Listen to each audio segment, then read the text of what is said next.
नमस्कार। आज मैं जिस विषय पर चर्चा करने के लिए उपस्थित हूँ वह है आचार्य महावीर प्रसाद द्विवेदी द्वारा रचित निबंध कवि और कविता।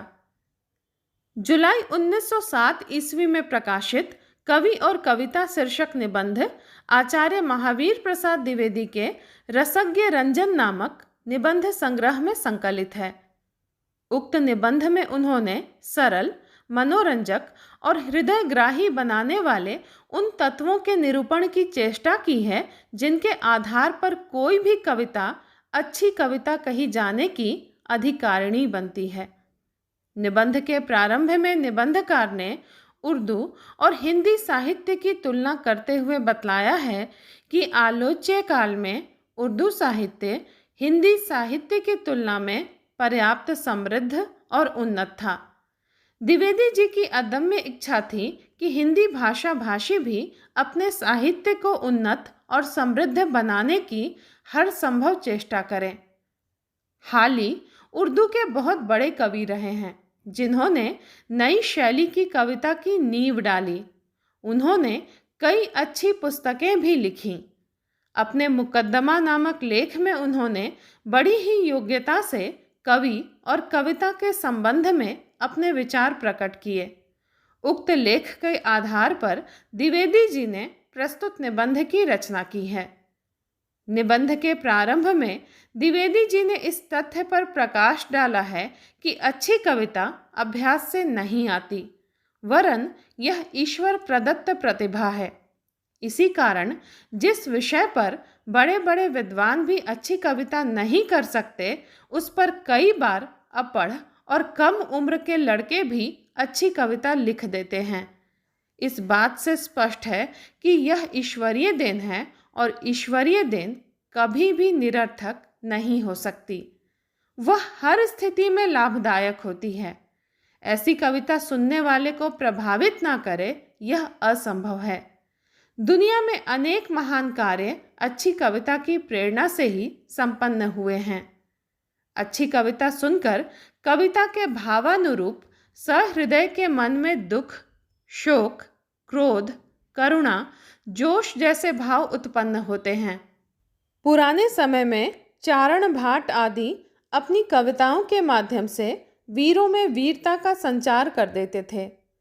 उत्तर रामचरित जैसे करुण दृश्य काव्य का अभिनय देखने से आंखों से आंसुओं का गिरना भी कविता की अद्भुत प्रभावक क्षमता का ही परिणाम है।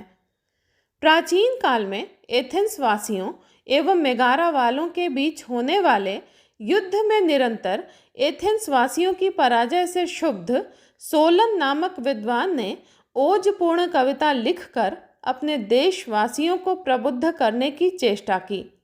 उस कविता के प्रभाव स्वरूप सोलन के सेनापतित्व में एथेंस वासियों ने मेगारा वालों को पराजित कर युद्ध क्षेत्र में विजय प्राप्त की।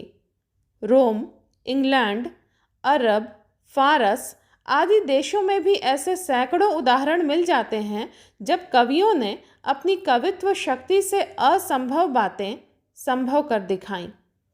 निबंधकार के अनुसार सभ्यता और कविता में परस्पर विरोध है, क्योंकि कविता में जो असत्य का अंश रहता है वह असभ्य या अर्धसभ्य लोगों को कम खटकता है और वहीं शिक्षित और सभ्य लोगों को अधिक। इसी कारण पुराने ग्रंथों के अध्ययन से लोगों का चित्त पहले जैसा अभिभूत नहीं होता। तुलसीकृत रामचरितमानस के कुछ विशेष स्थल जितना स्त्रियों के कोमल मन मस्तिष्क को प्रभावित करते हैं, उतना पढ़े लिखे लोगों को नहीं। वस्तुतः हजारों वर्षों से कविता का क्रम जारी है और कवि कुछ परिवर्तन के साथ एक ही बात का वर्णन करता है। इसी कारण कविता की हृदय ग्राहिणी शक्ति कम होती जा रही है। कविता की सरसता और हृदय ग्राहकता के लिए यह भी आवश्यक है कि उस पर किसी तरह का कोई दबाव न हो। मन में सहज रूप से उत्पन्न भावों को कवि जब निडर होकर अपनी कविता में प्रकट करता है, तभी उसकी कविता लोगों को प्रभावित करने में समर्थ होती है। कृत्रिमता से कविता का प्रभाव कम हो जाता है।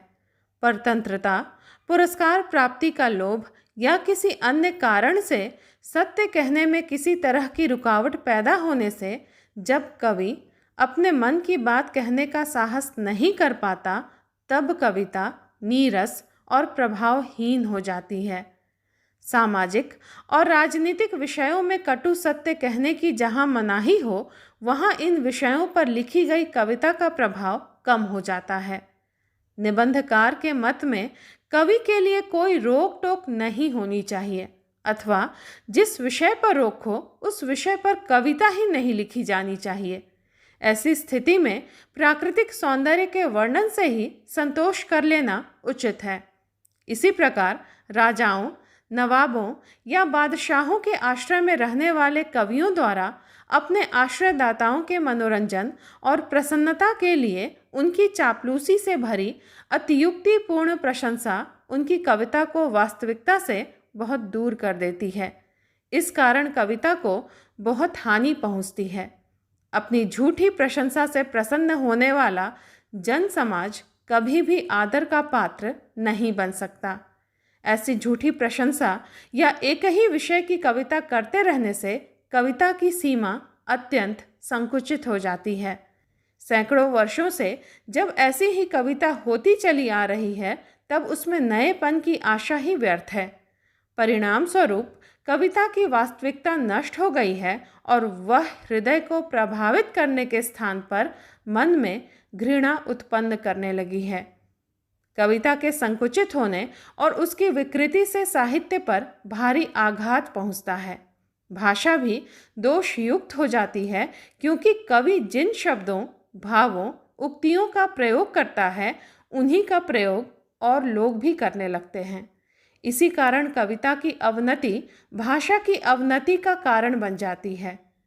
कविता प्रणाली के विकृत हो जाने पर अगर कोई कवि नई शैली में स्वाभाविक काव्य रचना करता है, तो जन समाज की निंदा और आलोचना का पात्र उससे बनना पड़ता है।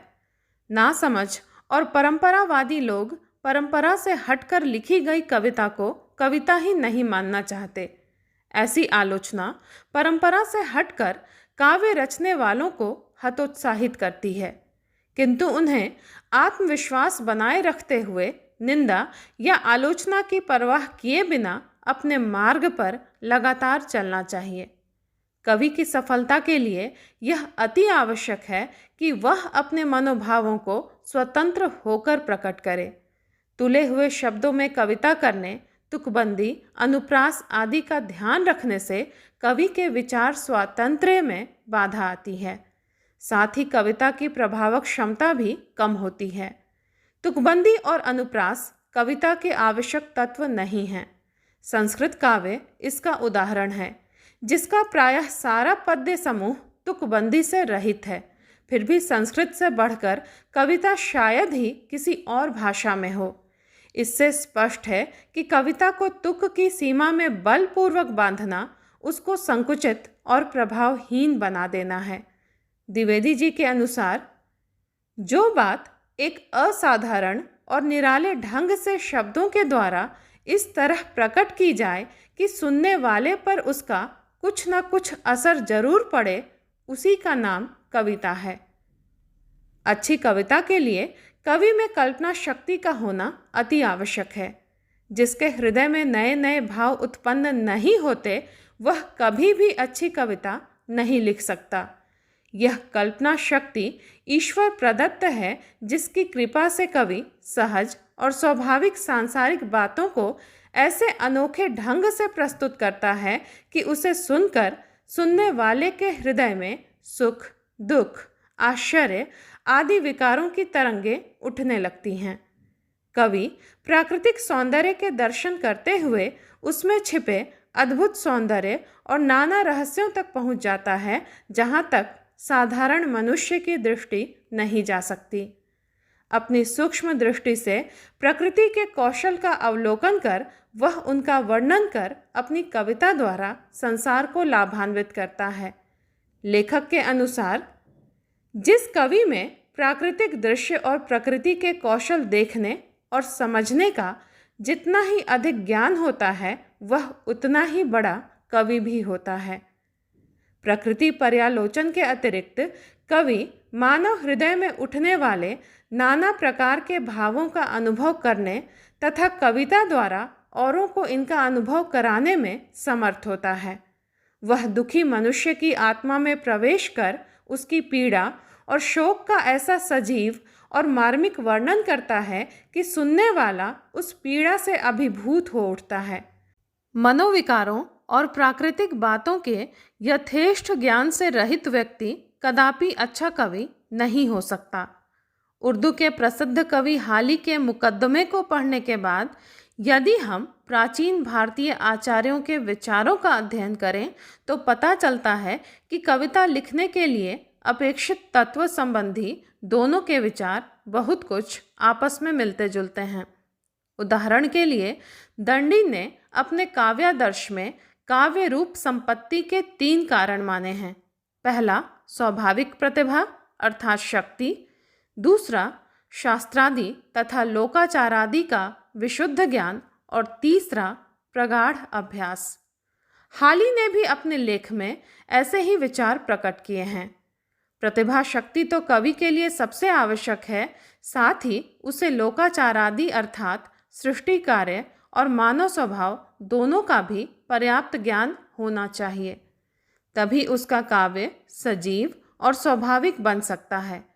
लेखक ने कालिदास तथा बिहारी काव्य के उद्धरणों द्वारा स्पष्ट किया है कि इन कवियों का लोकाचारादि ज्ञान कितना विस्तृत था। महाराजा धीराज विक्रमादित्य के सखा कालिदास ने नगर जीवन से दूर जंगल से संबंध रखने वाली घटनाओं का जो वास्तविक और मनोहर चित्र अंकित किया है, वह उनके प्रकृति पर्यालोचक होने का दृढ़ प्रमाण है। बिहारी सतसई में भी कवि की प्रकृति पर्यालोचना के कई सुंदर उदाहरण देखने को मिलते हैं। कविता की प्रभावोत्पादकता के लिए उचित शब्द स्थापना भी अत्यंत आवश्यक है। युक्ति संगत शब्द स्थापना के बिना कविता हृदय हारिणी नहीं हो सकती। सुकवि को शब्द की योग्यता और प्रभाव का ज्ञान रहता है और इसी के आधार पर वह सजीव, सरस, प्रभावोत्पादक कविता की रचना करने में पूर्णतः समर्थ होता है। अंग्रेजी के प्रसिद्ध कवि मिल्टन ने कविता के 3 गुणों का वर्णन किया है। कविता सादी हो, जोश से भरी हुई हो और असलियत से गिरी हुई ना हो। सादगी से तात्पर्य शब्द समूह के साथ साथ विचार परंपरा की सादगी से भी है। भाव और विचार इतने सूक्ष्म और छिपे हुए ना हो कि पाठक उनका अर्थ ना समझ पाए या फिर देर से समझे। अटपटे भाव, अटपटे शब्दों का प्रयोग करने वाले कवि कभी लोकप्रियता हासिल नहीं कर पाते। कितने भी उच्च भाव क्यों ना हो, उनमें जटिलता नहीं होनी चाहिए। जनसाधारण के सुपरिचित शब्दों द्वारा वे भाव प्रकट किए जाने चाहिए। कविता जब बोलचाल की भाषा से दूर जा पड़ती है तब उसकी सादगी कम हो जाती है। इसीलिए कवि को सर्वसम्मत मुहावरे का ही प्रयोग करना चाहिए। हिंदी और उर्दू में अन्य भाषाओं के जो बोलचाल के शब्द आकर मिल गए हैं, उन्हें उदारतापूर्वक ग्रहण कर लेना उचित है। कविता में असलियत से तात्पर्य यह बिल्कुल नहीं है कि कविता में इतिहास की तरह सदैव सच्चाई का ध्यान रखा जाए। असलियत से बस इतना ही मतलब है कि कविता बेबुनियाद न हो। द्विवेदी जी के अनुसार उसमें जो उक्ति हो वह मानवीय मनोविकारों और प्राकृतिक नियम के आधार पर कही गई हो, स्वाभाविकता से उसका लगाव न छूटा हो। यह निर्विवाद सत्य है कि स्वाभाविक उक्तियां ही सुनने वाले के हृदय को प्रभावित करने में समर्थ होती हैं। असलियत के अभाव में कविता निर्जीव हो जाती है। इसलिए कवि को शब्द और अर्थ दोनों के ही संबंध में स्वाभाविकता का ध्यान रखना चाहिए। जोश से तात्पर्य यह है कि कवि की रचना पाठक को ऐसा आभास दे कि कवि के मनोभाव निष्प्रयास स्वतः अभिव्यक्त हुए हैं, उन्हें कृत्रिमता की झलक न मिले। जो सच्चे अर्थों में कवि हैं, उनमें जोश का गुण स्वाभाविक होता है। वर्ण्य वस्तु को देख एक अदृश्य शक्ति के सहारे वह कविता करने को विवश हो जाते हैं। इसी शक्ति के बल पर वह सजीव ही नहीं, निर्जीव वस्तुओं का भी अत्यंत प्रभावोत्पादक चित्र उपस्थित करता है। जोश से यह भी अभिप्राय नहीं कि कवि के शब्द खूब जोशीले हों। धीमे शब्दों में भी जोश छिपा रह सकता है, किंतु बहुत कुशल कवि ही ऐसा प्रयोग कर पाते हैं। सादगी, असलियत और जोश तीनों गुण एक साथ कविता में हों तो उत्तम है, किंतु प्रायः अच्छी कविता में भी एकाध गुण का अभाव पाया जाता है। चूँकि बिना असलियत के जोश का होना कठिन है, इसलिए कवि को सबसे अधिक असलियत या वास्तविकता पर ही ध्यान देना चाहिए। अच्छी कविता की सर्वाधिक बड़ी परीक्षा यही है कि उसे सुनते ही लोगों के मुंह से सहसा यह उक्ति निकले कि कवि ने सच कहा है। ऐसे कवि धन्य हैं, और जिस देश में ऐसे कवि पैदा होते हैं वह देश भी धन्य है। ऐसे ही कवियों की कविता सदियों तक जीवित रहती है। इस प्रकार प्रस्तुत निबंध में आचार्य महावीर प्रसाद द्विवेदी ने कविता लिखने को सहज कार्य न बताते हुए उसके रचयिता कवियों को सटीक उदाहरणों द्वारा आवश्यक और अपेक्षित सुझाव निर्देशित किए हैं। धन्यवाद।